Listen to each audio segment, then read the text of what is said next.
Halo guys, balik lagi dalam channel gua. Guys, untuk video gua hari ini, gua ingin menceritakan salah satu kejahatan yang terjadi di kota Medan.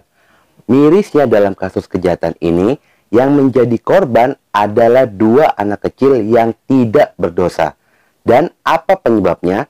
Hanyalah ice cream. Bagaimana kisah ini terjadi? Dan siapakah pelaku yang tega melakukan hal tersebut? Yuk, mari kita simak videonya.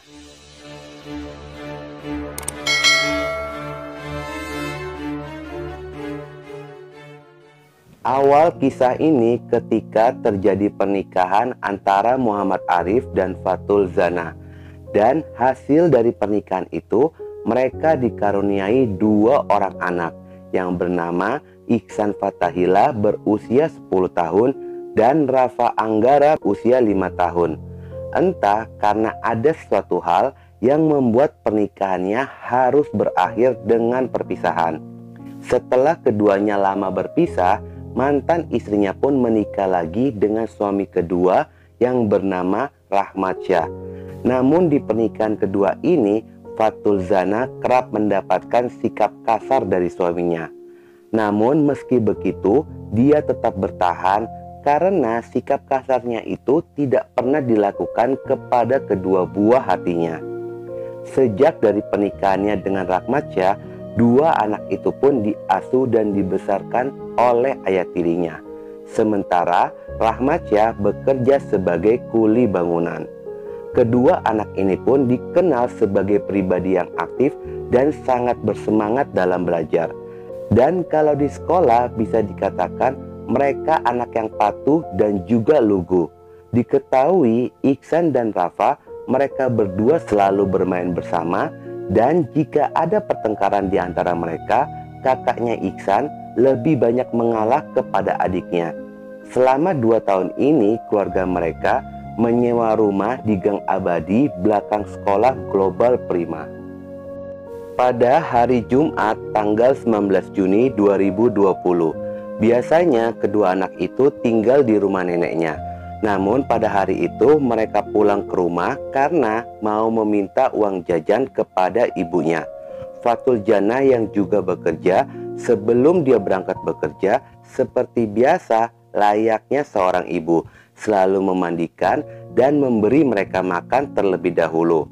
Lalu Fatul Zana pun menitipkannya di rumah neneknya.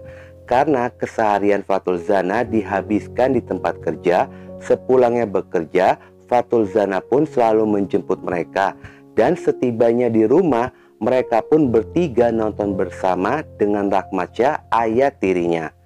Pada hari Sabtu tanggal 20 Juni 2020, hari-hari mereka dilalui seperti biasa. Ketika itu sang ibu pulang ke rumah, namun mendapati anaknya tidak berada di rumah. Difikirnya kedua anaknya sedang berada di rumah neneknya. Sempat Fatul Zana pun menanyakan kepada Rahmat Syah tentang kedua buah hatinya. Namun tidak ada jawaban dan terkesan masa bodoh dengan kondisi kedua anak itu.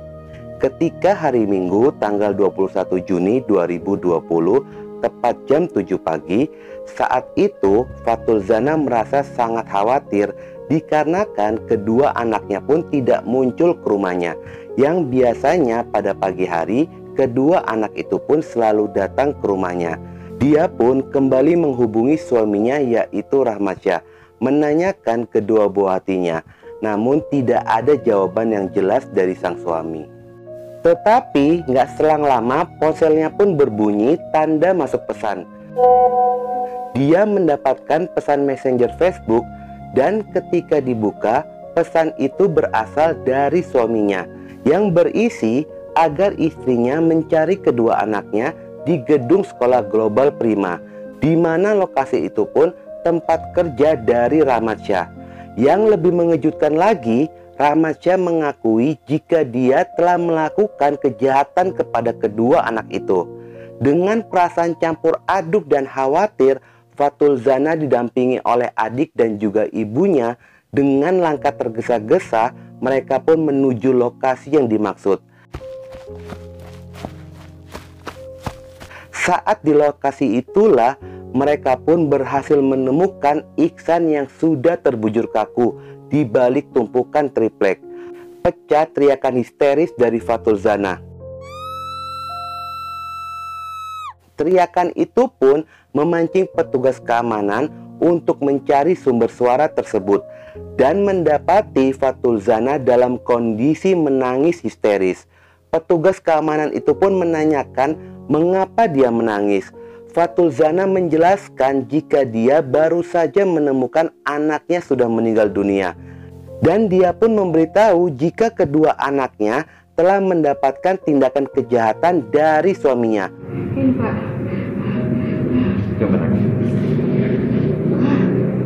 Buatkan aja. Sebelumnya aku minta maaf yang sebesar-besarnya amamu. Duduk aja dulu. Awalnya anakmu minta es krim. Gimana? Ujung? Oh ya, ujung Pak. Ujung. Sini Pak, biar puput nengok. Nah, coba.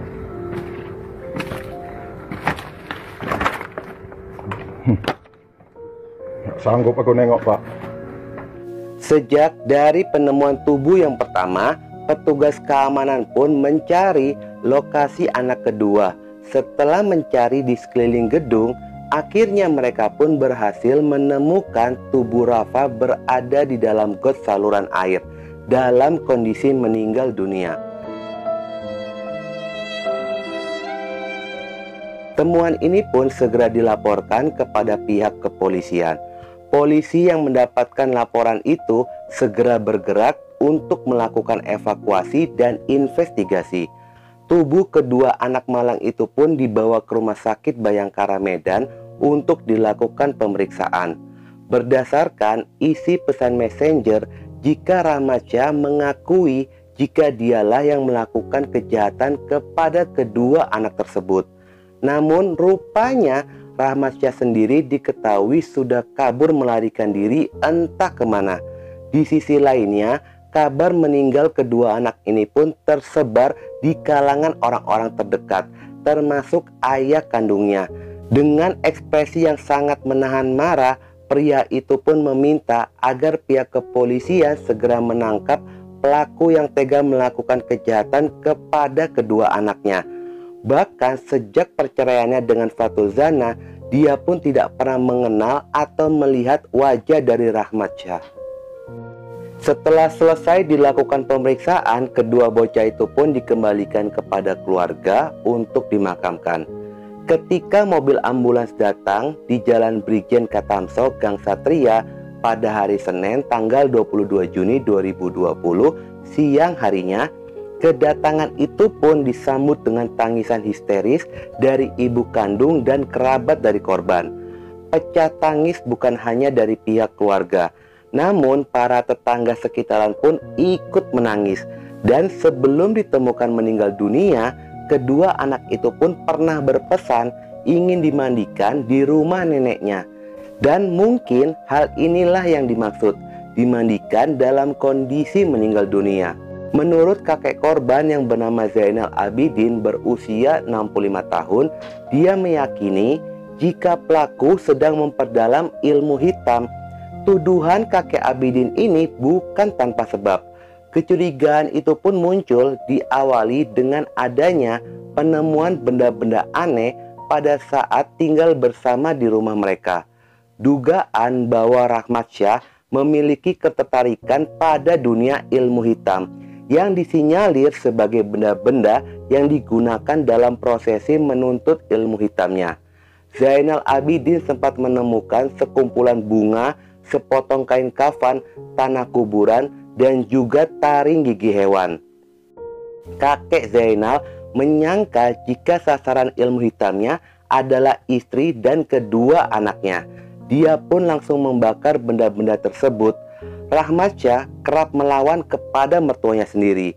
Awalnya pada saat pacaran tidak terlihat kasarnya, tetapi setelah menikah dia mulai terlihat kasarnya dan berani melawan kepada orang tua. Selain itu, diduga pelaku pun sempat melemparkan sesuatu kepada mertuanya. Beruntung lemparan itu tidak mengenainya. Kinerja polisi pun mulai mendapatkan titik terang pada hari Senin tanggal 22 Juni 2020. Polisi berhasil mengetahui lokasi persembunyian pelaku. Saat itu pun polisi segera bergerak ke lokasi tersebut. Dan polisi juga mengetahui jika pelaku berada di rumah kosong. Polisi langsung meringkus pelaku tanpa adanya perlawanan di kawasan Deli Tua, Kabupaten Deli Serdang. Saat dilakukan interogasi, pelaku pun mengakui perbuatannya jika dialah yang telah melakukan kejahatan kepada kedua anak tiri itu. Pelaku menceritakan pada hari Sabtu sore ketika dia sedang di rumah, kedua anak itu pun datang dan menghampirinya lalu meminta untuk dibelikan es krim. Pelaku pun yang sedang tidak punya uang dan menolak keinginan kedua anak itu.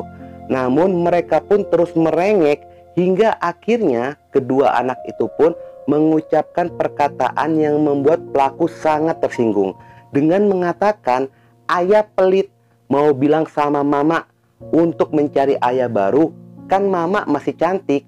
Ucapan itulah yang membuat emosinya sangat meluap dan terjadilah hal-hal mengerikan kepada kedua korban hingga meninggal dunia. Lalu pelaku pun membuang dan menyembunyikan di sekitaran gedung sekolah Global Prima dengan melemparkannya melalui tembok pembatas sekolah. Lalu pelaku pun akhirnya memutuskan untuk mengakui perbuatannya kepada istrinya karena dia selalu dihantui oleh kedua korban. Dari hal itu pun pelaku dijerat pasal tentang perlindungan undang-undang anak di bawah umur dengan ancaman 15 tahun. Kasus ini pun digelar di Pengadilan Negeri Medan. Jaksa penuntut menuntut pelaku dengan vonis 15 tahun penjara. Pada hari Selasa tanggal 2 Februari 2021, Majelis Hakim pun menjatuhi vonis selama 15 tahun penjara kepada pelaku yang bernama Rahmat Syah, terbukti melanggar pasal 338 KUHP. Miris banget apa yang dialami oleh kedua anak yang tidak berdosa ini, harus meninggal dunia di tangan ayah tirinya. Pada saat persidangan, hakim pun sempat menegur ibu korban dengan mengatakan ini merupakan kelalaian dengan menyerahkan pengawasan kepada suami yang sudah diketahui ringan tangan. Dari hal ini pun mengajarkan terlebih wanita agar senantiasa lebih teliti menilai pria, terlebih jika ingin mendampingi hidupnya. Salah pilih berakibat fatal pada kehidupan dan masa depannya. Oke guys, sekian dulu video gue hari ini. Semoga kalian pun bisa mengambil pelajaran dari kisah ini. Dan jangan lupa ikuti terus video gue. Oke?